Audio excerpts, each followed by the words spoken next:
Hai, ketemu lagi dengan saya Bu Vini dalam mata kuliah Pengambilan Keputusan Strategis Berbasis Sistem di Rumah Sakit. Dan topik untuk kali ini adalah strategi penggalian sumber dana rumah sakit untuk fungsi sosial. Silakan menyimak, semoga ilmunya bermanfaat untuk kita semuanya. Sebagian negara-negara Eropa dengan tradisi negara kesejahteraan seperti Inggris, Swedia, dan Norwegia mempunyai ciri di mana rumah sakit mendapatkan sumber biaya dari anggaran pemerintah, sehingga dapat melayani seluruh masyarakat secara gratis. Hatcher 1997.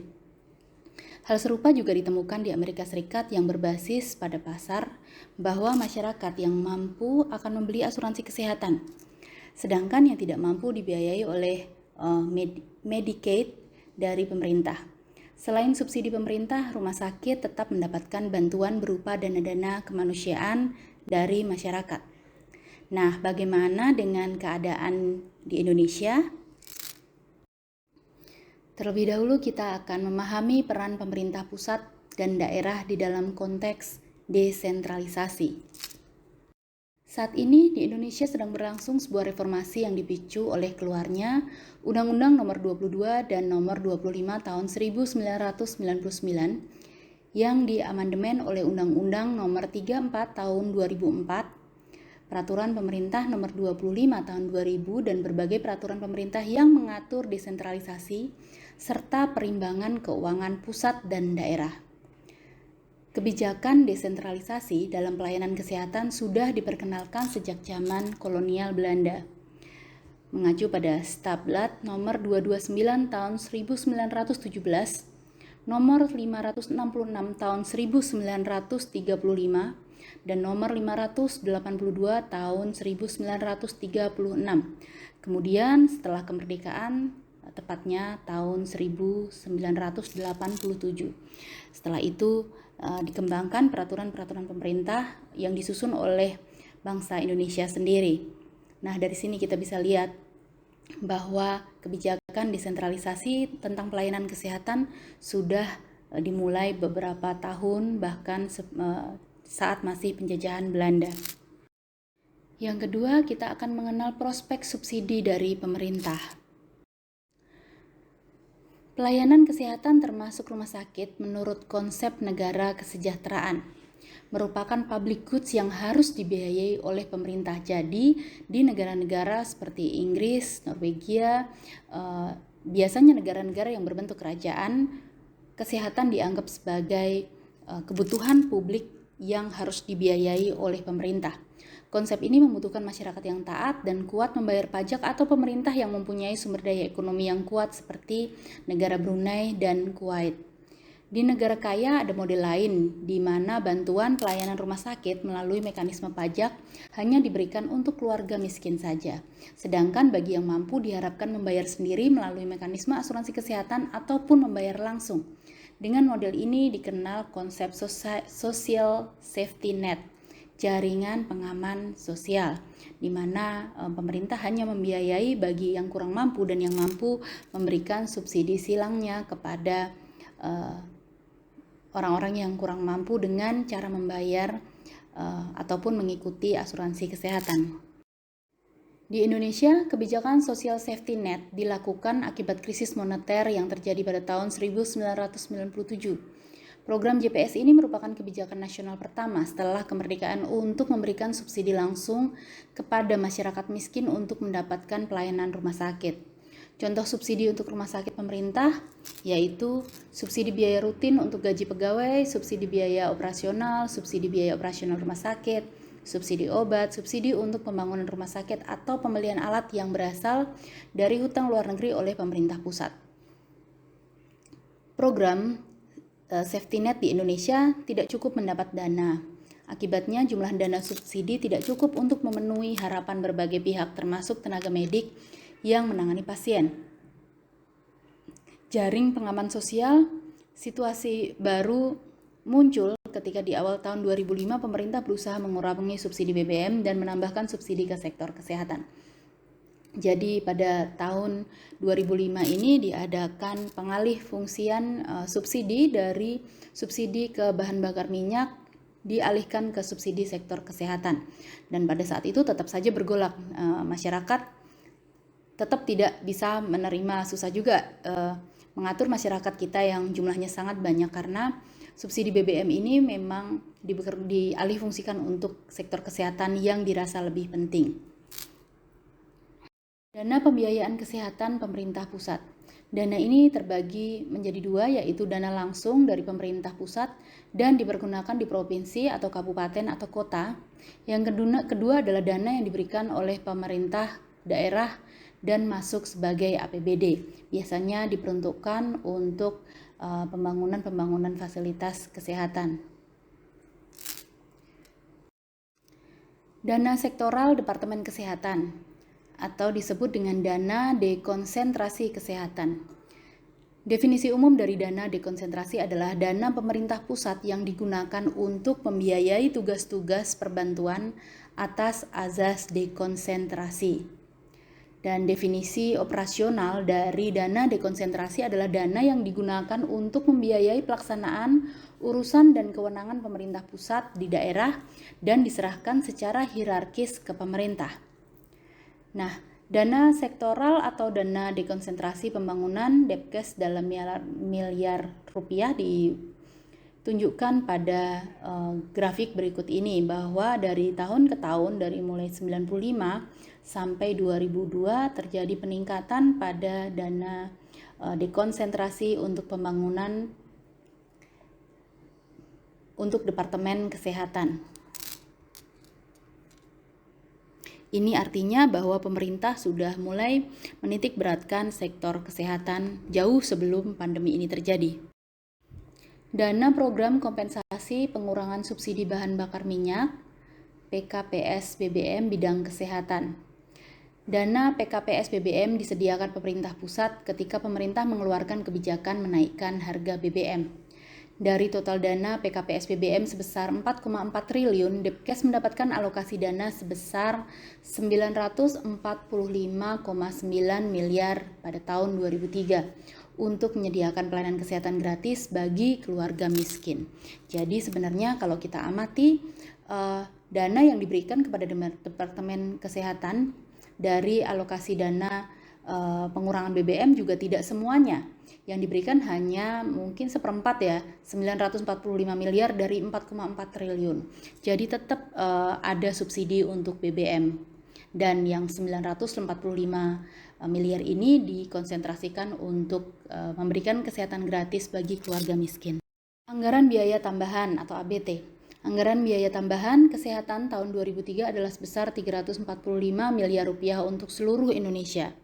Dana sebesar itu masing-masing dialokasikan untuk kawasan timur Indonesia sebesar 201 miliar rupiah,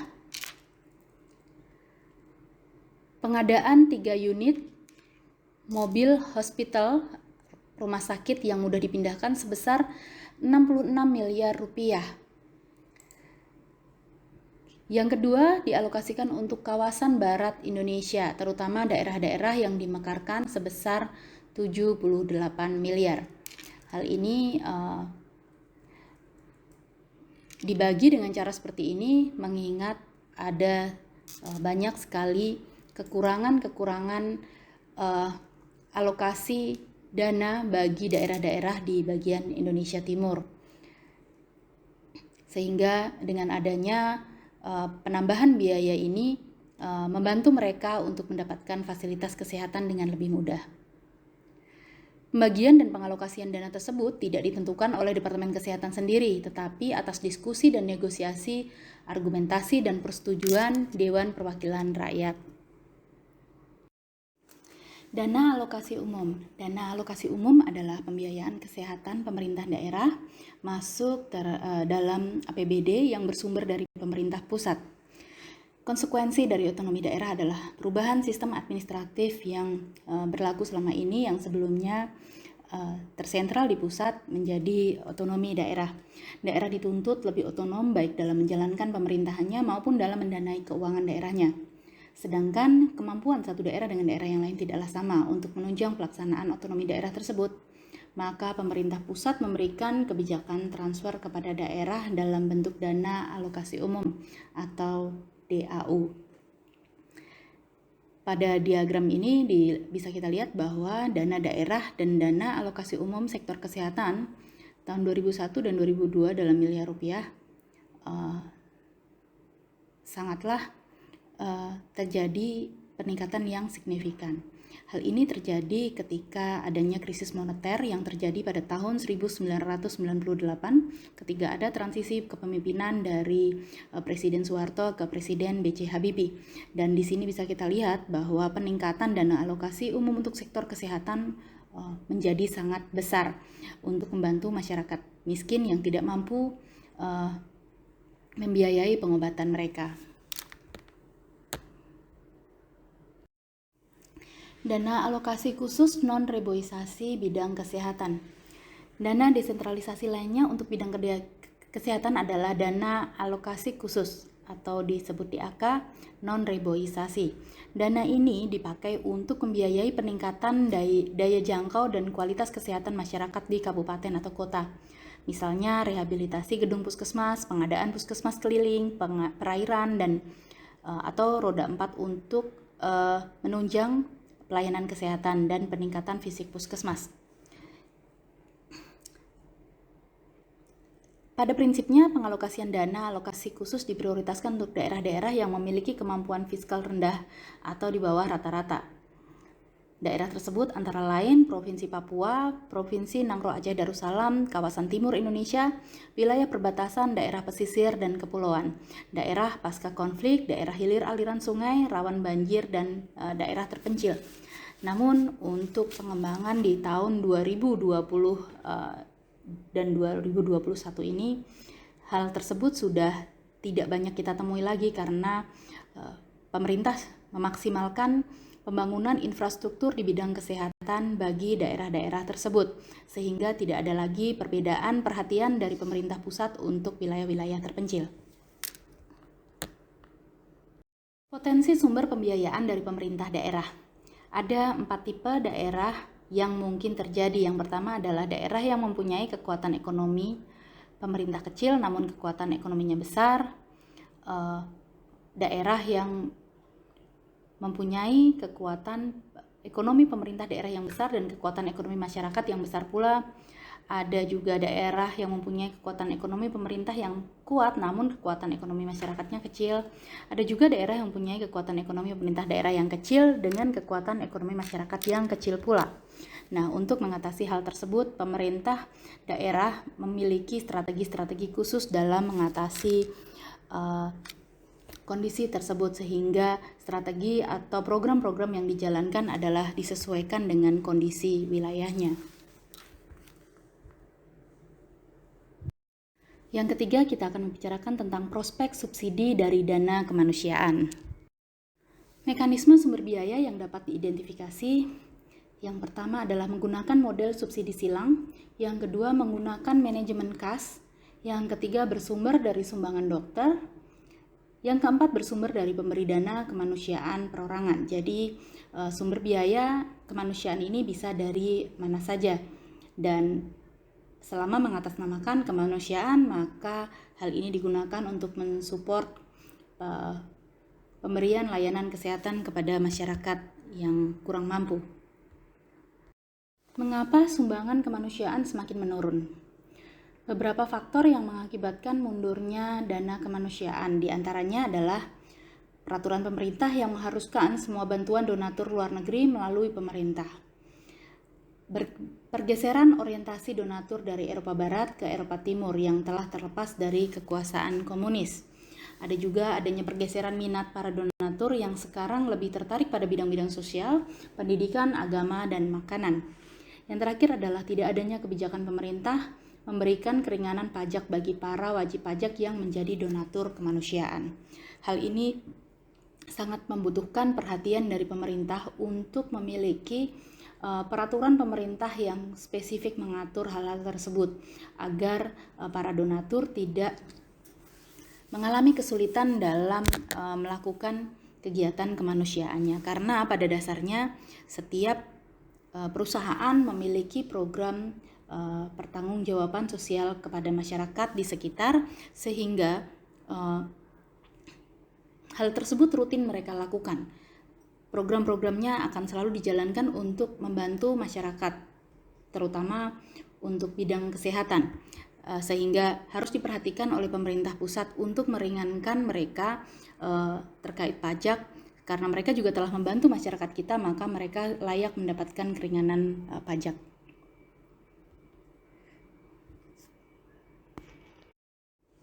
Potensi penggalian dana-dana kemanusiaan di masa mendatang. Bagi para direktur rumah sakit yang menyukai eksperimen, mungkin dapat melakukan berbagai langkah dalam strategi penggalian dana kemanusiaan seperti berikut. Yang pertama, membentuk tim kecil untuk menggali dana kemanusiaan, mengidentifikasi calon donor, memasukkan program kegiatan penggalian dana kemanusiaan dalam rencana strategis yang disusun oleh rumah sakit, memberi anggaran untuk setiap program penggalian dana kemanusiaan dengan pedoman dana maksimal 10 sampai dengan 15% dari pendapatan yang akan diproyeksikan yang akan diterima. Yang kelima, melaksanakan berbagai kegiatan penggalian dana kemanusiaan dalam jangka pendek atau jangka panjang. Jadi untuk mendapatkan dana-dana kemanusiaan ini harus dibuat oleh tim khusus supaya lebih bisa fokus dan juga mengikuti perkembangan zaman dengan cara-cara yang lebih up to date, sehingga bisa mendapatkan donatur-donatur dari wilayah-wilayah atau dari tempat-tempat yang baru, tidak hanya kepada perusahaan-perusahaan yang ada di sekitar rumah sakit saja, tapi juga dari pihak-pihak luar yang memiliki program untuk CSR kepada bidang kesehatan.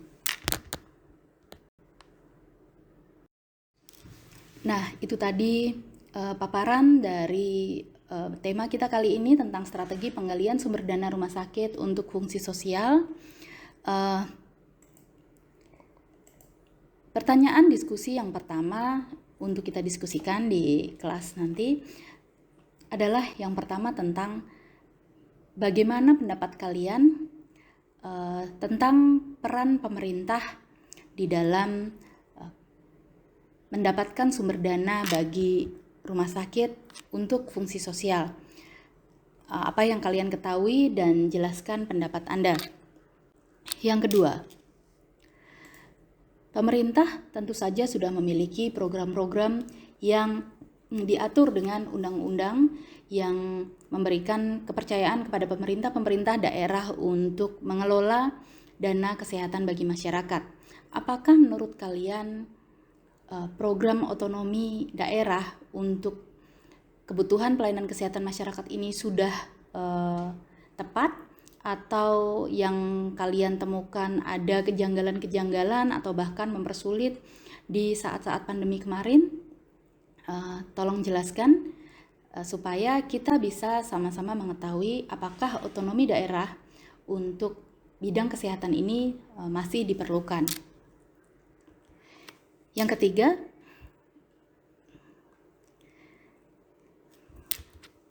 saya ingin kalian mengutarakan pendapat kalian tentang subsidi dana kemanusiaan, yang sebenarnya subsidi ini bisa kalian dapatkan dari mana saja. Contohnya yang selalu berjalan adalah dari pihak Jarum yang selalu memiliki program kemanusiaan dalam berbagai bentuk untuk bidang kesehatan, pendidikan, dan lain sebagainya. Nah, utarakan pendapat kalian tentang subsidi dari dana kemanusiaan dari perusahaan-perusahaan ini. Apakah yang seharusnya pemerintah lakukan kepada mereka yang sudah membantu kita dengan dana-dana kemanusiaan, atau memang sebenarnya kita bisa mendapatkan lebih banyak dari luar negeri. Nah, Ibu ingin kalian mengutarakan pendapat kalian tentang hal tersebut. Saya rasa itu aja. Semoga paparannya sudah cukup jelas dan bermanfaat bagi kita semuanya. Jangan lupa jaga kesehatan selalu, kesehatan fisik, kesehatan mental, dan kesehatan sosial. Sampai bertemu lagi.